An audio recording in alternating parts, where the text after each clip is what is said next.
When they called Quan to come on the stand, the DA said they don't know what he's going to say. So they said they needed a week to prepare for what Quan was going to say. And mind you, this was right before Christmas. Yep. So they had already lost a couple jurors. They had jurors that was coming back from lunch drunk. They probably didn't want to listen, the case was ghetto, okay? You got the drunk jurors, you got the juror who always had to go to the doctor, so they were switching the jurors out. So Tory didn't want to risk a mistrial. So he went ahead and said, you know what, let's just rest. So they rested the case and Quan never testified. But my thing is, in hindsight, a guilty person, a mistrial, that's almost a pretty good deal, you know? Because it's like, all right, throw it out, retry me if you want to. But I'm like, to me, that's an innocent man because he wants his name to be clear. He wants to be vindicated. Like, he can get the mistrial, and then he can speak for himself after the mistrial. But he didn't want a mistrial. That's why he told them to rest, because they could have continued the case, but it would have lasted past Christmas. And if you get over with. Yeah, and if you start losing most of the jury, then they just going to declare the mistrial, and then they would have to start over. So he didn't want that to happen. So he went ahead and was like, you know what, just rest the case. So they rested without him testifying and without Quan testifying. And he really wasn't. He wanted to testify, but they said they were going to use like rap lyrics, his gun tattoos. They was going to eat him up. Yeah, basically they was going to, assassinate his character. And use his words against him as far as lyrics. And yeah, so that's pretty much, how that pretty much ended there. Just going back to the beginning really quick, because we all know that Tory has had a slew of different lawyers. Right. So just going back to the beginning, he had Shawn Holley. She's like the female Johnny Cochran. Yeah. She was on the OJ case. Absolutely. So when I heard that he had Shawn Holley, I was just like, oh yeah. People thought they had it in the bag. Right, because I was like, she's gonna eat. But then as things started coming out, she literally kind of just seemed like she kind of dropped the ball and was coasting. And it didn't kind of make sense to me for such a high dollar lawyer. And some of the things where I'm saying that she was kind of coasting, during the preliminary hearing, she did ask for a mistrial. The judge denied that. So she did try to get it thrown out. I guess she tried. But one of the main issues was the DNA. She never got a DNA expert to test Tory's DNA themselves. She just had someone to pretty much analyze the results that the DA came up with. And with all due respect, I'm not going to listen to what the opposing side says. I need to do my own. And it was just like, it just seemed like she kept continuing the case until Tory had no more continuances.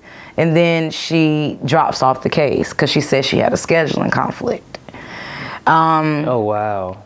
And I'm like, okay, so what was bigger? This is literally like the biggest hip-hop case at that time. So I'm like, she's dropping off because of scheduling conflict. I was like, something just isn't sitting right with Shawn Holley. So just me just doing, because I'm at this point, I'm not a conspiracy theorist, you guys. I'm just a very logical thinker. And at this point, I'm thinking that Roc Nation just has a lot to do with everything. Even after the trial, Sunstar, which is Tory's dad, he said Roc Nation will crumble. And it's like, he really feels that Roc Nation is evil, and it had a lot to do with the outcome of this case. Now, how I am tying Shawn Holley to Roc Nation is, I don't really believe in coincidences. I feel like everything happens the way it's supposed to. Mm-hmm. Shawn Holley has a show on HULU. It's called Reasonable Doubt. Mm-hmm. The show is based on her. Does Reasonable Doubt sound familiar to you? Jay first album. Okay. So, you got your phone?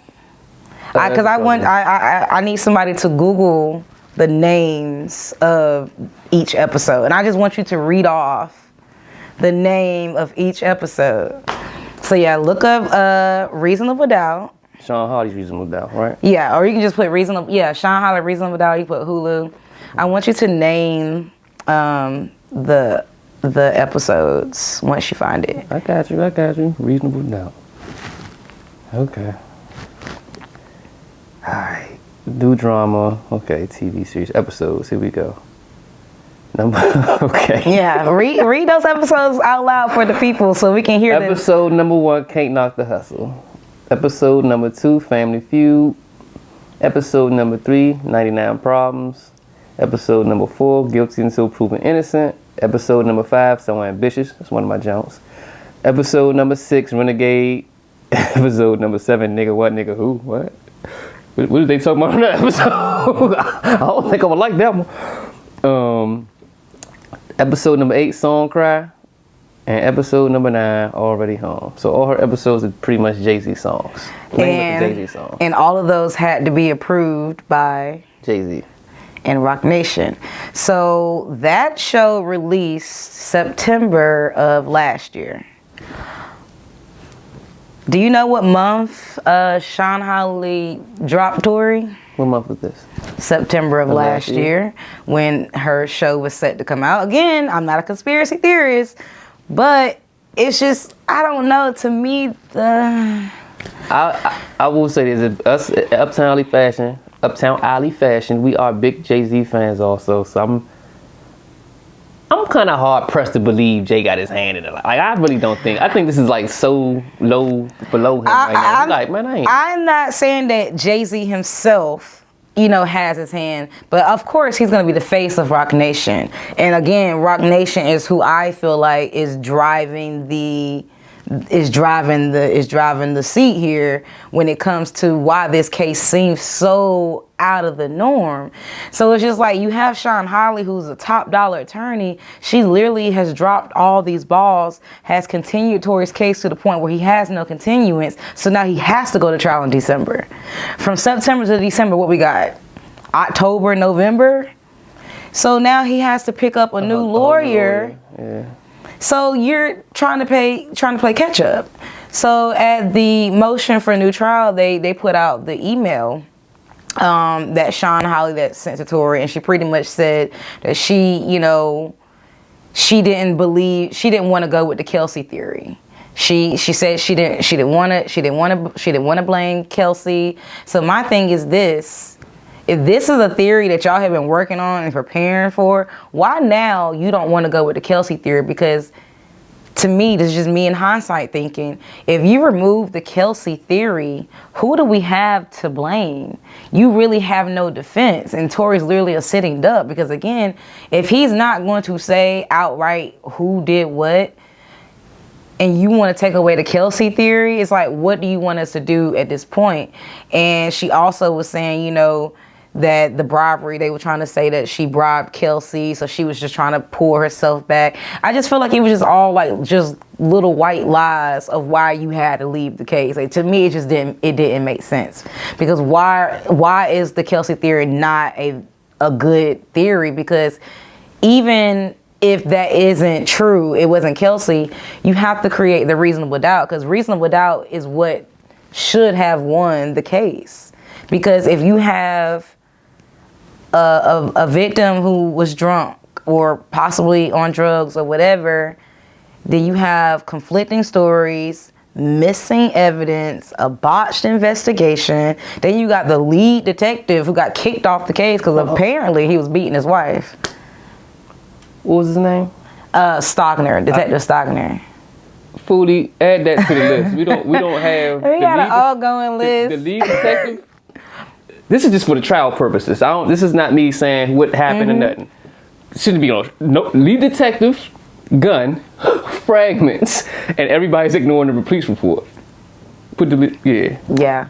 So they took Stockner off the case, but come to find out he was actually moved to a different unit, supposedly the gang unit. But still, it's like, why did he get kicked off the case? I'm not really sure. They did a lot of things that they really weren't supposed to do, or they didn't really kind of, really investigate this the way they should have, because they literally investigated this as if Tory is the only suspect. And they're not supposed to do that. Even though you have a victim that's pinpointing somebody, you also have to take in consideration that she was impaired. Like, she wasn't in her complete right mind. So it's like we have to consider other possibilities. That's what I was saying. That's why I don't want to sit up here and want to make Meg seem like she's a super villain or bad guy. I honestly, from my opinion, from everything I hear, she might not have known what really happened. And shit just might have happened accidentally. So, I mean, I don't know. So, it's just one of those things where a lot of it just doesn't make sense. It's not a ordinary case. But a lot of the things that we've mentioned, his lawyers, they did at his last bail hearing that was just on Thursday.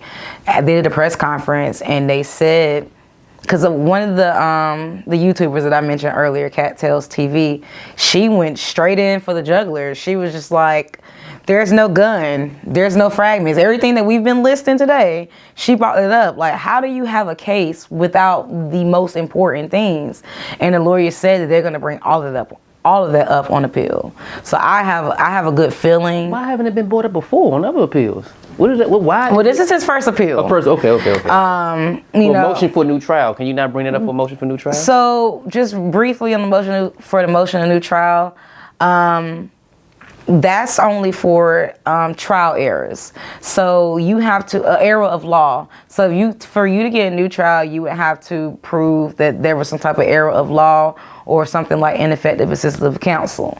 Now, they brought up a lot of great points of what was wrong with the case, but you can't, to get a new trial, you can't re-argue points that you can't try to re-argue new points. A new trial is literally just to go back and fix the errors that were made. So they were trying to bring up issues like, Kelsey's September interview shouldn't have been played, or just different issues they were trying to bring up.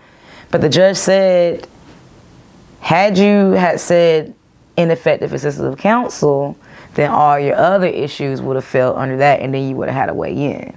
But they didn't do that. They said that they were trying to hold the integrity of George, because when you accuse a lawyer of ineffective assistance of counsel, it's like a mark against them, and it's not good to have on your record as a lawyer, because, I mean, so they did not do that, and I guess they were giving him grace because he literally was thrown in at the last minute. So to me, he still did the best he could, and the transcripts pretty much lay that out. It's a lot. I've read through Kelsey's 2-day interview. She was on the stand for 2 days. I read through all of that, read through Megan's transcripts and the preliminary hearing transcripts.